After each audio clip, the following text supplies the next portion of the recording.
Signs and reader boards sometimes have catchy phrases. I remember one was advertising a Greasy Spoon diner that said, 20 million flies can't be wrong. And I've been in a few like that over the course of my lifetime.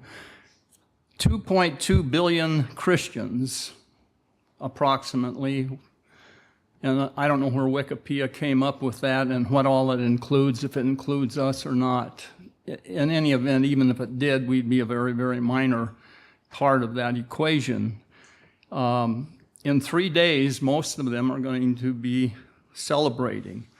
And the letdown is going to come in January when the American Express, the MasterCard, the Visa bill shows up, and they have to pay those, and then they're still in the process of trying to catch up on and patch up relationships that got strained over the, quote, holiday season, sometimes fueled by too much alcohol, and also dealing with family feuds that perhaps are long-standing.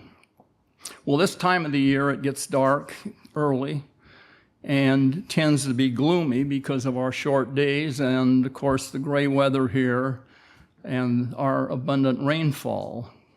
And I just happened to read Dave's letter just before services, and he dwelled on that very thing. The weather can tend to dampen our spirits, and if we're not on guard, it's easy to find ourselves slipping into a negative frame of mind. You know, we can become apathetic, we can become lethargic, and if we stay inside all the time because of the cold, rainy, and windy weather this past week, that can have an effect on us. You know, people that work outside don't have an option.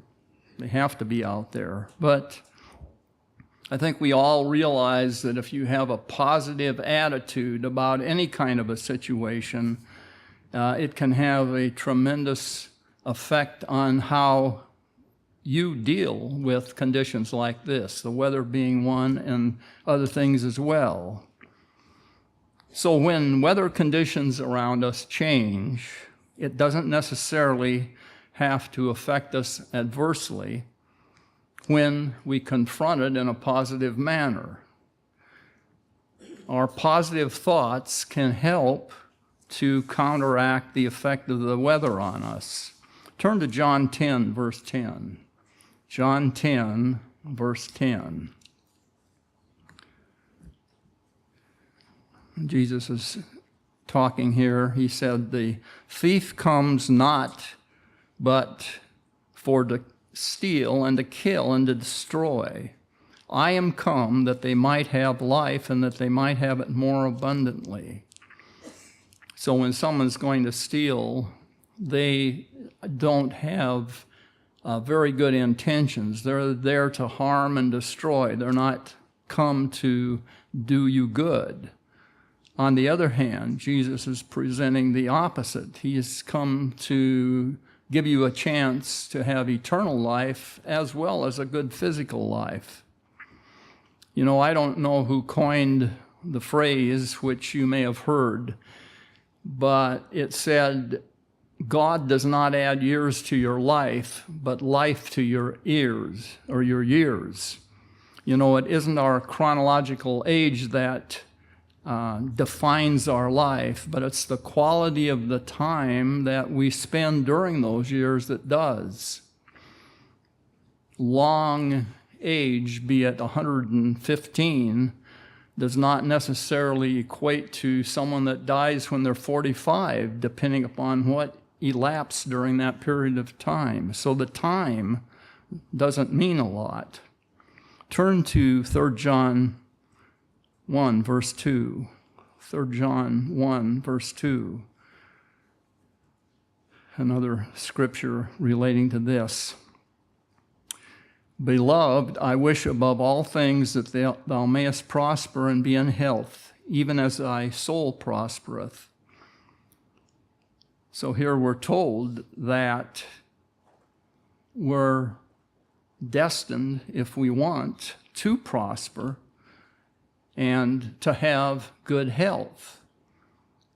But it also says that those things will happen in the same way and equated to how your soul prospers.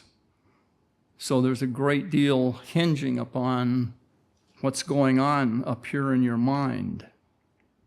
You know, both of these verses should be very encouraging to us and help point us in the right direction, in the direction we need to go to have that abundant life, which will be satisfying and fulfilling in every way.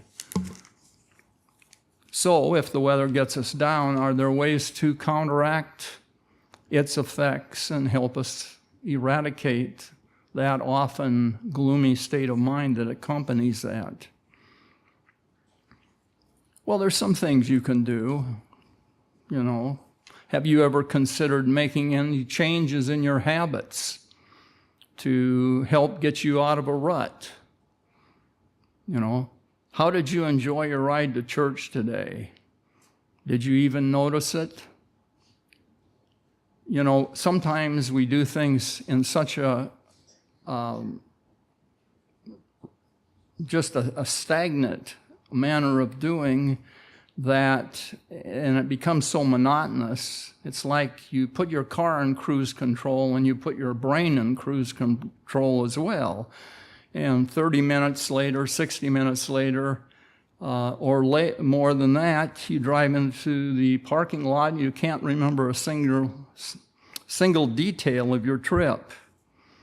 You know, now you don't need to make significant changes in your driving patterns, but why not leave a few minutes early sometimes? Take a different route to church. Think of it as a reserve way to go should you run into traffic problems, or there's an accident, or there's road construction. What about the Feast of Tabernacles? Have you ever considered a new site? Do you even think about something like that? You probably noticed there was a note that came out about a possible site in Hawaii next year. So, you know, there are things like that that happen and that come up. Now, of course, if there are financial limitations to a new site, especially if, you know, you're on a restricted or limited budget and can't afford to go, that's one thing. However, if that's not the case, maybe we can spend some of these dark days researching new and or different sites and use our time thinking in a positive way about, you know, what it would be like to go, making plans to be able to attend a different location, using your mind constructively. Does our Bible study center around certain areas that we are fond of doing and we like to do, like Proverbs or history or, you know, whatever is your favorite part of the Bible? Those are just random on my part. I could have picked any chapters and, you know, any particular chronological and areas directed to a certain thing, and there's nothing wrong with any of them. It's just that, do you ever entertain the idea there are other areas that you can study? You know, not always just resort to our favorites. I have to catch myself on this also. You know, if I don't find a way to vary it, it's easy to get in the habit of starting at Genesis and ending in Revelation and going through that routine. And there's certainly nothing wrong with doing that. It kind of gives you a template of a method and a way to follow. You know, it's easy to follow something like that. However, we need to consider mixing it up and adding some variety to make our study more interesting, to make it more stimulating. And this pattern of thinking can be directed and utilized in just about every area of our lives.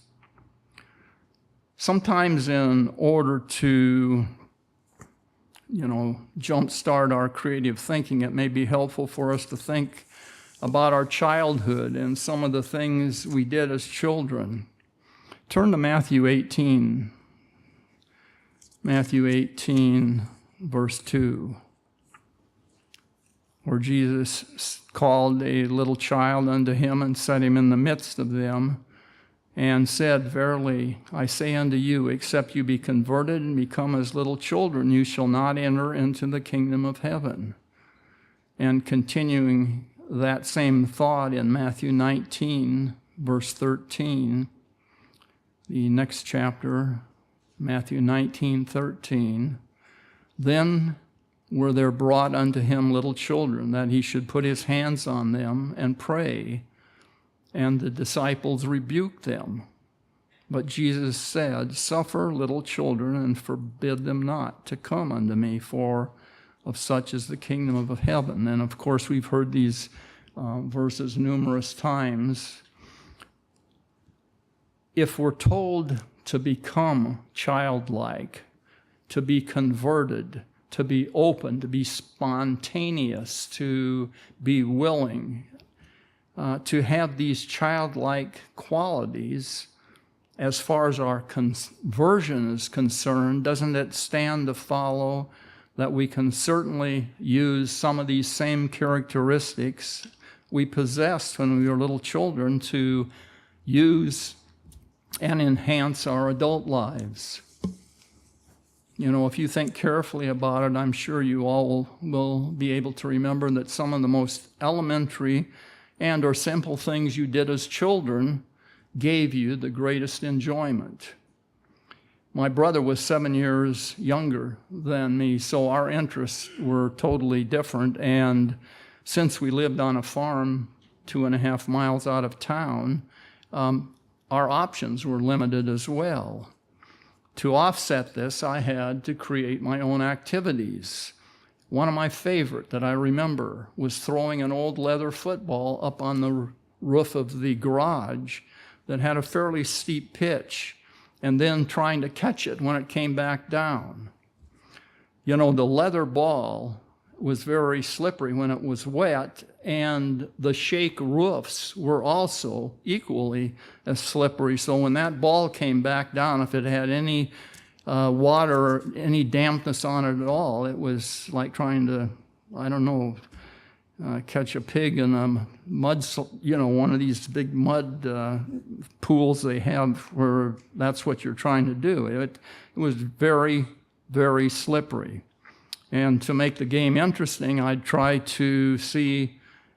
against myself and see how many consecutive times I could catch the ball. Well, I could do this for hours.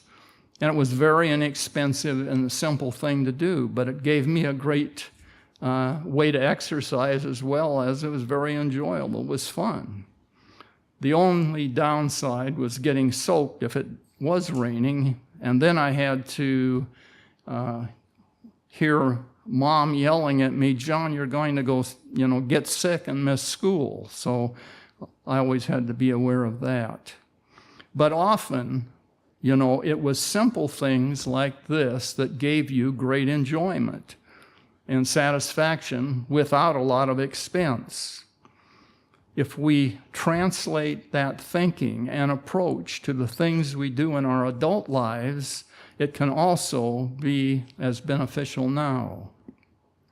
Don Morehouse was a church elder who lived 2 miles from us, and he loved to go hiking and he loved to go camping. And he's no longer alive, but when he was always promoting hikes for the teens and also for the adults.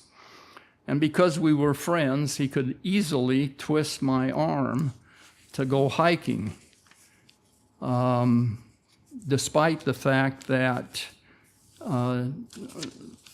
swatting mosquitoes and little gnats that are called no-see-ums, that tended to come out when you were hot and perspiring wasn't exactly on the top part of my hit parade as far as for something fun to do.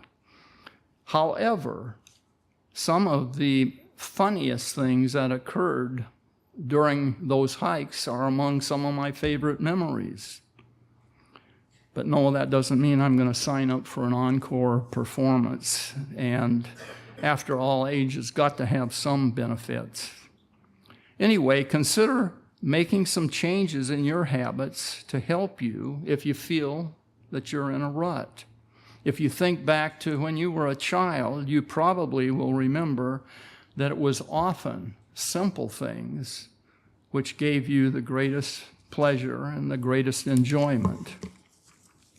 Turn to 1 Corinthians 1, verse 26. 1 Corinthians 1, verse 26, where Paul is saying, "For you see your calling, brethren, how that not many wise men after the flesh, not many mighty, not many noble are called." You don't see any joint chiefs of staff, the admirals or generals that serve on that type of thing. You don't see a whole lot of senators or congressmen in the church. And although I don't know what would fall in the category of being noble, because they're certainly, if you look at what all is said about a lot of them, they can't fill that position, that's for sure, or at least earn that distinction. Verse 27, "But God hath chosen the foolish things of the world to confound the wise, and God hath chosen the weak things of the world to confound the things which are mighty." Okay, so that's directed toward us. However, if we know we are the weak of the world, that doesn't mean we have to remain there. You know, this time of the year, which can be gloomy, can be a great time to develop new skills or to do new things that challenge us. Years ago, when the Bertuzzis served here, Veronica and Mrs. Bertuzzi took an upholstery class together, and they had a great time getting better acquainted with each other while at the same time redoing our family's different pieces of furniture. So it served a dual purpose. Maybe you can find someone in the congregation to do something together with as well. Veronica also took a carpentry class at Everett Community College, and she loved every minute of it. There are usually many, many different courses that you can. There are a lot of community colleges around, they're fairly close, that offer good selections of courses. Many of them have an array of evening classes that are not terribly expensive, and some are designed to expose people to different areas of work so they have an idea of what they might like to study.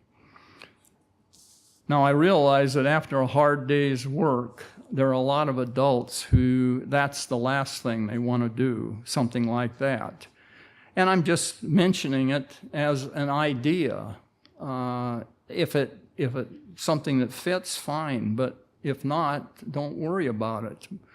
But you have to think, and you have to get some ideas, and hopefully this will help stimulate you if you're interested in becoming better educated and more well-rounded. Or maybe it'll help you get promoted or get a better job. Check out a book from your local library, and in the day of internet, maybe there are not that many people doing that anymore, but you can research on the internet as well. You can pretty well find anything. Study a language, take music lessons, build a barbecue in your backyard, or whatever is something different, something that's going to test your skill, something that'll be interesting for you. And that's the real key. Pick something that will interest you And maybe that desire to do it or something similar goes back to when you were a child. So if it's something worthwhile, consider pursuing it. You know, these gloomy winter months can be a great time to develop new skills and try different things that challenge us. God may have called us to be weak, or called us because we were the weak of the world, but that doesn't necessarily mean we have to stay. And we should desire to change when we think of what lies ahead. You know, why wouldn't we want to think about how to improve ourselves to help prepare us for what we'll be involved with in the future? We need to be aware of our moods. An interesting thing about the use of the word mood is that I only found it in one translation of the 12 or more that you find when you go to a lexicon. It's used in the CSB, or Christian Standard Bible. Turn to 2 Samuel 13, verse 28. 2 Samuel, verse 28. This is the account where Absalom is planning to kill his brother Amnon for defiling their sister Tamar. In this verse, Absalom's instructing his servants what to do. And I'm just going to read a part of the verse which pertains to where the word mood is used. 1 Samuel 13, 28. And this is the CSB version. Watch Amnon until he's in a good mood from the wine. So when he's feeling good, he's in a good mood, then we'll strike. If you go to the King James Version, the ESV, the RSV, the ASV, the NASB, DBY, WEB, and the HNB, and I'm not going to say that, it'll take all day. They basically say and translate this verse in the same way with maybe a couple of minor exceptions. In the King James, and all of the ones I mentioned, it says, "Mark you now when Amnon's heart is merry with wine." The YLT says, "When the heart of Amnon is glad with wine." The NIV, "When Amnon is in high spirits from drinking wine." The NLT, a little more to the point, "Wait until Amnon gets drunk." And the NET, "Look!" exclamation point, "when Amnon is drunk." So we see the latter two translations indicate he's very, very well. It equates to being drunk. I think we all understand the context if we think of the word mood today as to how it would apply to us. When you hear someone say, well, he's in a bad mood or a good mood, we understand what that means. You know that in the past week or so, the stock market's been up and down, and statisticians who plot the different averages know they have periodic highs and lows. If you go to the financial pages, you'll see how company stock has performed over a period of time. Well, people's moods tend to follow these charts, or they're similar. When the market's up, they're happy. When it's down, they get worried. Just as the stock market can be charted and measured on a graph, this is true of people's moods as well. You know, we don't need to be overly concerned if our mood drops a little. That's normal. Or to be overly elated if it rises, because that too is normal. However, we should be concerned if our mood goes down and stays down. This could be an indication of clinical depression.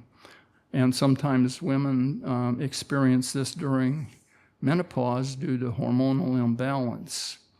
So it can be associated with the weather. It can be associated with other things as well. But when we're down, because of the weather, it always helps to remember that the sun always comes back. It's not gone forever. Its absence is never permanent. A retired sailor moved to Florida because he felt his spirit withered when he was living in the north. He said that's why so many neurotics lived in the north. So I guess you know where we stand according to someone like that. He recalled the time when he was at sea and went for 3 weeks without seeing a break in the clouds. He was talking about how the crew became morose, gloomy, and sick. The way he dealt with it, he kept upbeat and happy because each day he would go out on the deck and think of the sun, what it was like before, and what it would be like when it came back, and that's how he dealt with it. Now, I don't know if that's, something worth considering, but that worked for him. Something related to that is a knowledge we have and need to remember of all the good things that God has done for us in the past. I think we can all say that since we've been called, we've received many physical and spiritual blessings. That represents our sun and our universe in the past. And when we begin to be affected by gloomy weather, we can look ahead to what God has promised to give us and our family, the many blessings. And we need to realize that just as the sun returns, those blessings are going to return as well. Turn to Philippians 4, verse 8. Philippians 4, verse 8.